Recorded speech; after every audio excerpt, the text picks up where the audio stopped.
Hello বন্ধুরা, আজকে ভিডিওটা কিছুটা রাতে করা হচ্ছে কারণ সকালের দিকে যা গরম ভিডিও করা সম্ভব হচ্ছে না। আর এখন যে কাজটা করা হবে, সো আমি মাকে এই গুটি কলমটা করে দিয়েছিলাম, তো আমি ওই জন্যই আজকে ভিডিওটা আমিই বলছি।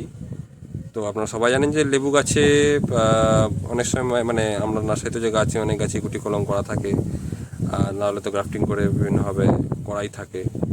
তো এই গাছটা আমরা নিজেরা চেষ্টা করলাম, কারণ আমাদের কাছে অনেক কটা আপনারা দেখেইছেন আমাদের মৌসুম্বি গাছটা, ইন্ডিয়ান মৌসুম্বি গাছটা কি আরে ফলন হয়েছে। তো ওই গাছটা ডেফিনেটলি আমরা একটা যদি আর একটা ওখান থেকে গাছ বানাতে পারি, তো ওটা থেকে অনেক আমাদের আরও দু তিনটে গাছ করতে পারলে আমাদের খুবই ভালো হয়। তো সেটার জন্যই আমরা এই গন্ধরাজ লেবুর গাছটার উপর করলাম। এই গন্ধরাজ গাছটা খুবই ভালো এসে, এবং একে এখানে ফলনও হয়েছে, আপনারা দেখতে পাচ্ছেন। কলম করার পরপরই কী হারে ফলন হয়ে গেছে। তো যতগুলো ফুল ছিল মোটামুটি সব কটাই সেট হয়ে গেছে। তো এই এটার উপর আমরা প্রায় 20-22 দিন আগে এটাতে এয়ার লাইনিং বা গুটি কলম যেটা বলে সেটা করার চেষ্টা করেছিলাম। তো আজকে খুলে দেখা হবে যে কী অবস্থায় আছে। গুটি কলম করার পদ্ধতি সম্বন্ধে জাস্ট আপনাদের কিছুটা বলে দিই। তো মেনলি যখন গুটি কলম করতে হয়, এটা আপনার যে কোনো ভিডিওতেও, আপনার অন্যান্য ভিডিওতেও দেখতে পাবেন যে কীরকম করে করতে হয়। আমি ওইভাবে করার চেষ্টা করেছিলাম। এই যে ডাল যে এই অংশটুকু থাকে, এই দুটো পাতার মাঝখানে সব ধরনের এই অংশটুকু আছে। তো একটা আমি এখন করে, যেহেতু আমি যখন করেছিলাম তখন ভিডিও করা হয়নি, তাও আপনাদের আমরা কিছুটা বলে দিই যে একটা খুব ধারালো ব্লেড নিতে হবে আপনাদেরকে। ধারালো ব্লেড নিয়ে এই এই ছালটা আছে, মানে আসল ব্যাপারটা হচ্ছে যে এই যে বড় গাছটার যে খাওয়ার আর সেটাকে আপনাদের এখান থেকে ছিন্ন করতে হবে কিছুটা। তো যাতে উপরের অংশটুকু যেটুকু হবে সেটুকু এই মেইন যে গাছটা আছে সেটা থেকে কিছুটা আলাদা হয়ে যায়। তো আপনাদের কী করতে হবে, একটা ব্লেড নিয়ে হালকা করে এই সাইডটা এরকম করে কেটে এরকম পুরো রাউন্ড করে গোল করে চারিদিকে একটুখানি ঘষে নিতে হবে। আর নিচের দিকেও কিছুটা অংশ এরকম করে রাউন্ড করে চারিদিকে ঘষে নিতে হবে।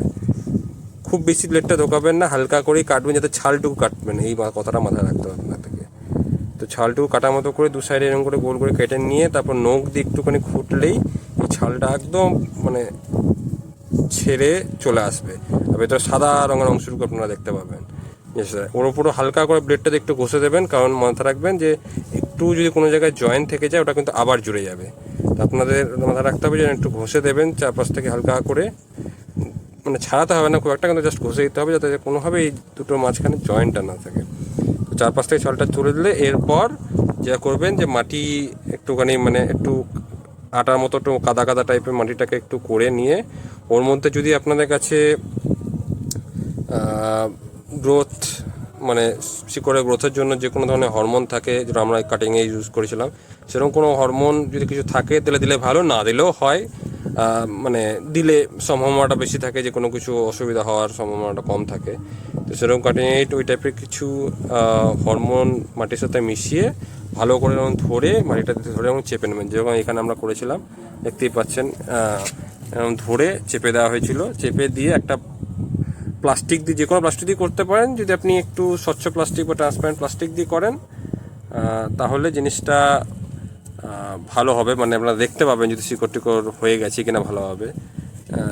আমাদের কাছে যেরকম আপনারা দেখতে পাচ্ছেন। তো তারপরে ভালো করে কিন্তু এই যে মুখ যেখানে শুরু হচ্ছে এবং যেখানে ছাল মাঝখানে তোলা আছে, তো এখানে যেখানে বাঁধা হবে এই দুটো অংশ ভালো করে শক্ত করে বাঁধবেন। কিন্তু মাথায় রাখবেন ভেতরে রোদ ঝড় বৃষ্টি যেটুকুই হবে তার জন্য কোনো রকম প্রভাব এর ভেতরে না পড়ে।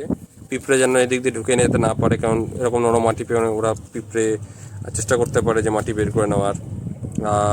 জল যেন ঢুকে না যায় ভেতরে, যেন কিন্তু নষ্ট হয়ে যাবে জিনিসটা।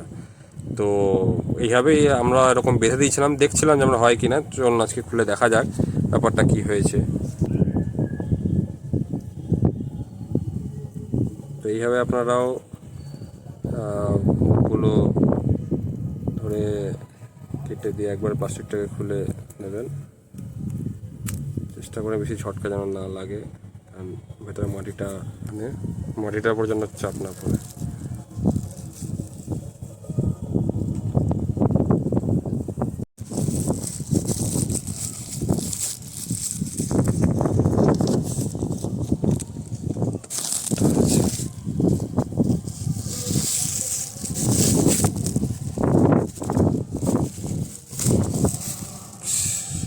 পর হয়েছে, কিছুটা দেখাই যাচ্ছে আমাদের।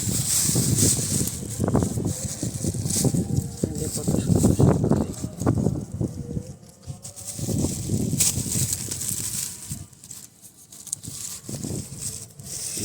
বাঁধনটা খুব সাবধানে কিন্তু খুলবেন, যেন মাটিটা কোনোভাবেই খুলে না যায়, আলাদা না হয়ে যায় মাটি।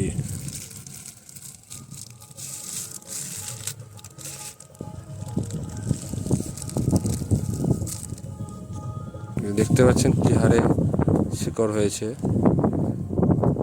মানে গাছটা একদম রেডি হয়ে গেছে। এবার এটা মাদার প্ল্যান্ট বা মাতৃ গাছ থেকে আমরা আলাদা করে দিতে পারি, এবং এই গাছটাকে আলাদা করে লাগিয়ে দিলেই আমাদের নতুন গাছ তৈরি হয়ে যাবে। তো মাদার গাছ থেকে এবার আমাদের আলাদা করে দেওয়ার পালা। গাছটা খুব সাবধানে করতে হবে। তো এখান থেকে ধরে আলাদা করে দিলেই হবে।